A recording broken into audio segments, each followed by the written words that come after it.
India's new loan guarantees may have limited impact on the COVID-hit economy. Economists are skeptical that it will have a major impact on short-term growth.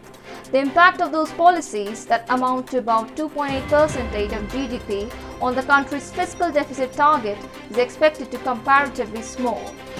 Besides, some of the measures were previously announced and have already been factored into calculations. For the current fiscal year that ends in March 2022, India's fiscal deficit target is around 6.8% of GDP.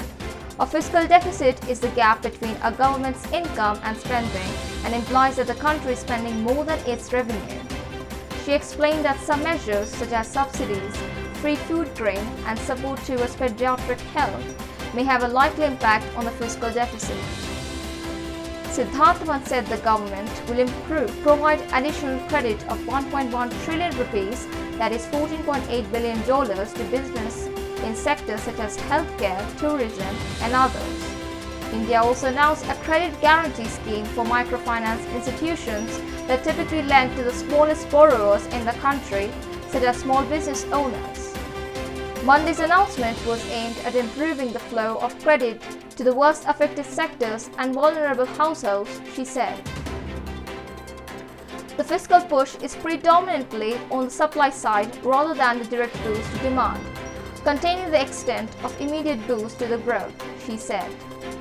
India's economy grew 1.6% from a year ago from January to March this year.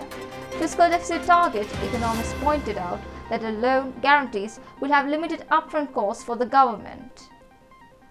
Along with the government's additional spending on free COVID-19 vaccines, and the total fiscal impact for the current year is expected to be around 0.65% of the GDP, they said.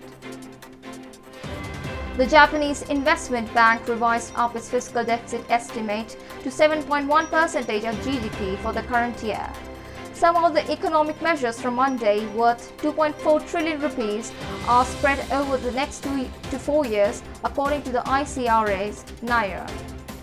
Some of these had already been announced at the time of the budget, and therefore a portion of their cost has already been factored in, she said in a note.